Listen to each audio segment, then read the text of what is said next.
Hey guys, welcome back to the Tactical Perspective, and we're doing part 4 of our Dragonfly HasLab figures.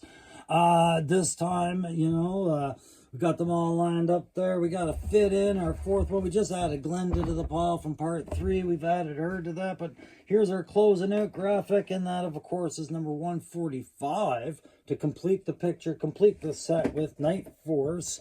Crazyleg, there you go. And not just Crazyleg, this is Dave Crazyleg Thomas. I think everybody I know knows a Dave Thomas somewhere in life. I've known quite a few, but this is the Crazyleg Dave Thomas that you didn't know, or maybe you knew him as a kid if you had this figure when you were collecting Night Force back in the mid-80s, just around the time the old Crow was leaving the line. All right, so he does complete that Hasbro tier on lock set for the Dragonfly buy-in. There you go. And then you got your Night Force logo there. You got those nice graphics on the back. All right, you can see it's a HasLab figure. There's your individual shot there. Again, the Night Force and the primary combat functions. His qualifications, 145. There you go with the Dragonfly at the top. Wild Bill's stamp of approval at the bottom. Everything you need to know about Dave Thomas. Okay, and for the figure itself, he's the rigger. He's the paratroop rigger. He's been given so much relevance with this, but between being Night Force to go pair off with Ripcord, to go join your Night Force collection. What a year they've had. Not only that, but the whole 60th anniversary paratrooper, if you've been troop building those, these guys, this is the guy packing the chutes and making sure guys pack them properly. Like the hat of approval right there, that red cap is a rigger's cap. What an interesting character. I had the pleasure to talk to the guys behind this at Joe Fest, who, one of the designers who told me, some of the considerations that went into this, and I lost with the name, but he was a very pleasant guy. It was a very interesting discussion. What a great job he has. I'm very jealous. But perhaps one of the best weapons in the system of the new G.I. Joe line right now, revealed with this HasLab. We're talking a new form of folding stock for a subcompact, and of course Crazylegs is going to get that. But hey guys, like I said, number 145, you got everything you need to know on that. We're going to do the file card review now. We're going to jump into that. We'll give them that play grade, that tactical grade, that je ne sais quoi, whatever it is that's drawing us into them. We like it. And then we'll just be done with our HasLab figures and the tactical perspective views on the figures. And eventually we'll get into a tactical perspective on the Dragonfly, not just the good, the bad, the ugly reviews that I did on HasLab entirely. All right, so if you like those kind of reviews, please stick around. This is a free channel, no membership, subscription is free. Please engage into the discussions. Did you guys get the Dragonfly? Did you get the figures? Were you after just the figures? Were you after just the Dragonfly?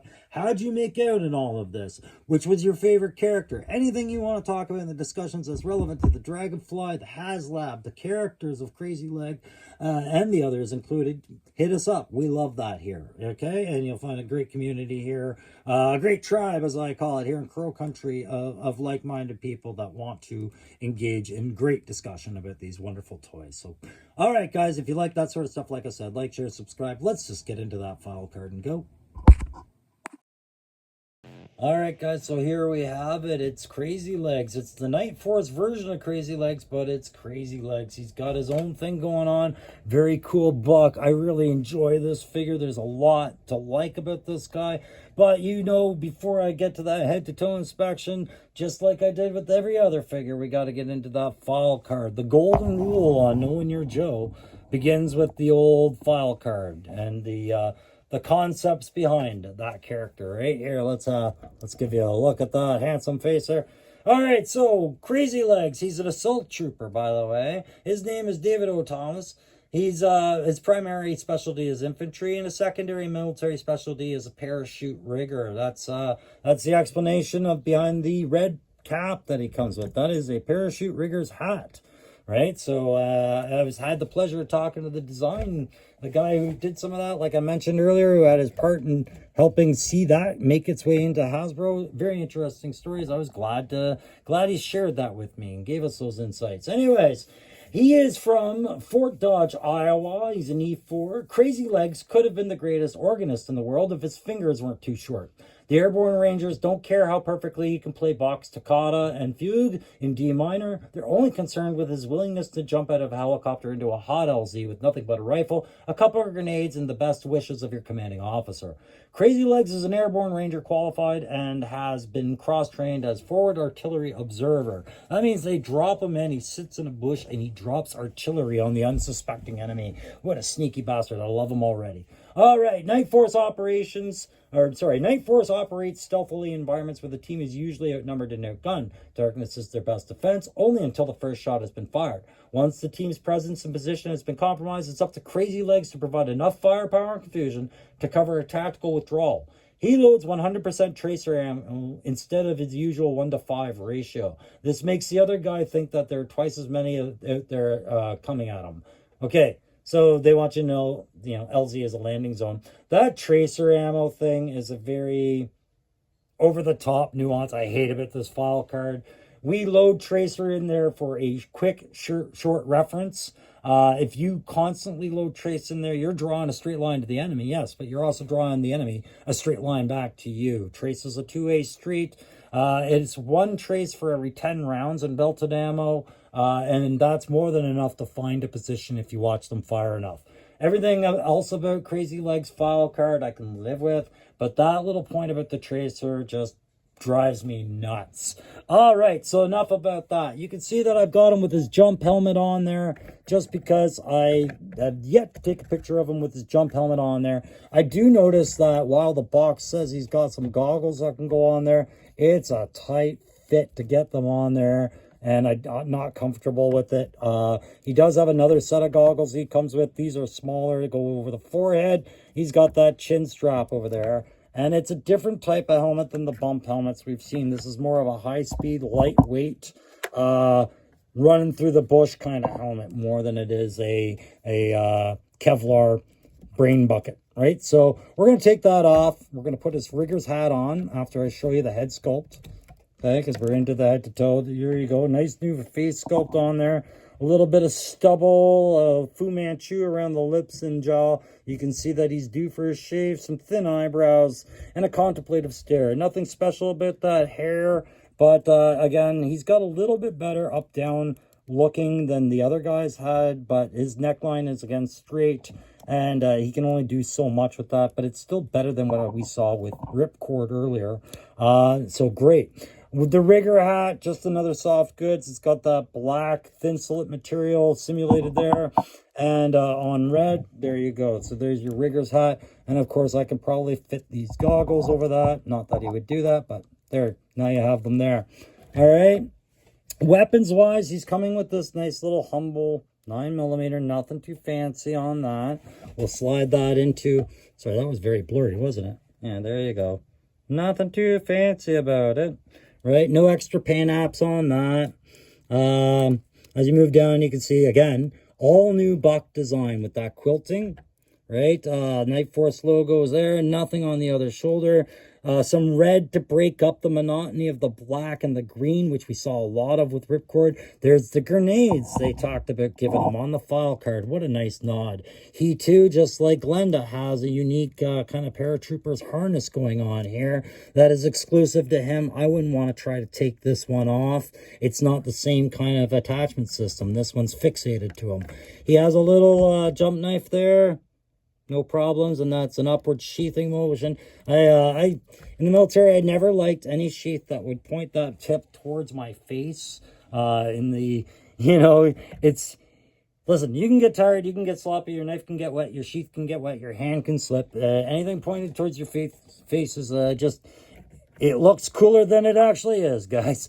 So I am a big fan of this new some course quarters, 9 mil that they've got with the collapsing stock and just the simple technical sight on there and inset muzzle. Love this. This was a really cool nod. I kind of wish they had doubled down on that and given ripcord one rather than the steel core stuff. Again, that whole buck, I think, is new with the quilting, but we'll probably see it again somewhere else in the line as they, different characters that have quilting. I'm thinking of Fast Draw right away for this buck. Fast Draw just jumps into my head as somebody who's going to have this quilted buck. Moving to the back, you can see it's that quilting goes to the back side again, supporting, that would protect them from a lot of blasts. Fast Draw, again, has the same kind of loadout idea as somebody like Metalhead from the Iron Grenadiers, right? So there you've got that Riggers pack with some extra loose strapping. I wouldn't say extra or loose, but just a differently packed chute, right, from what we've seen. This one doesn't open up and unfold, but this is his chute. He packed this. This is special to him. I really like this whole figure. I can't say enough about it.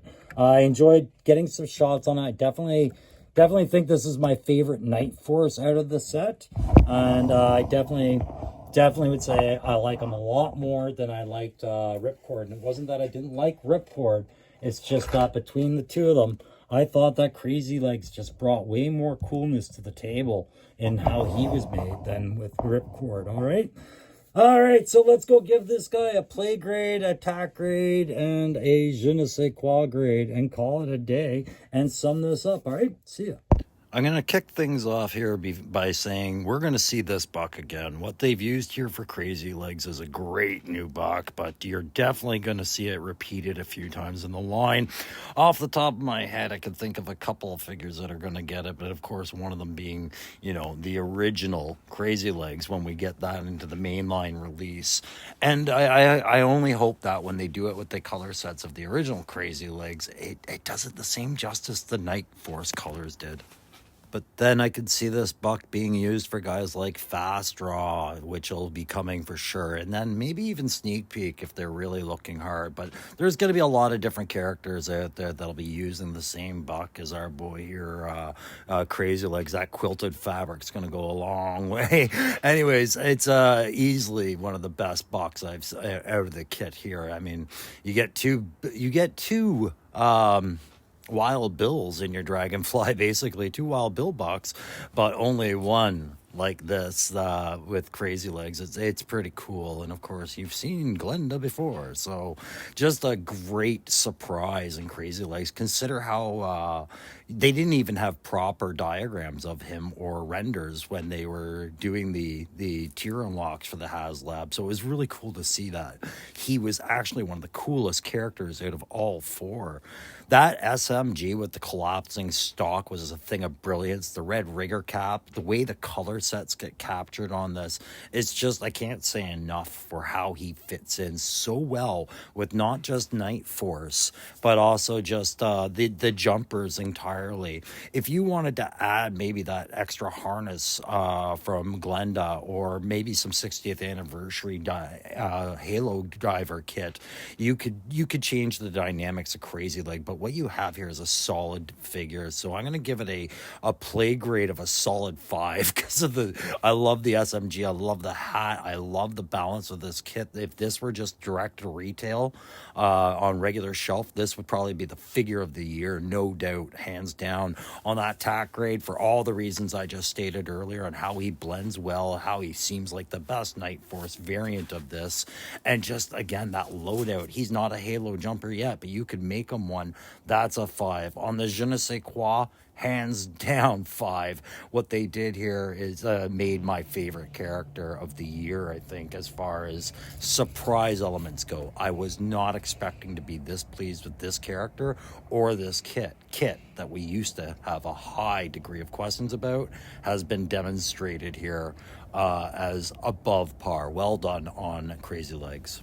And that's going to conclude the 4 set figures of the HasLab Dragonfly set that I got, or the Zombie Fly as I call it. Thanks very much for doing that with me, guys, and I hope you enjoyed this this series of tactical perspectives. We are going to do a tactical perspective on the Dragonfly itself, or like I said, my Zombie Fly. That's coming soon, so I hope to see you then. Thanks again, guys. Bye.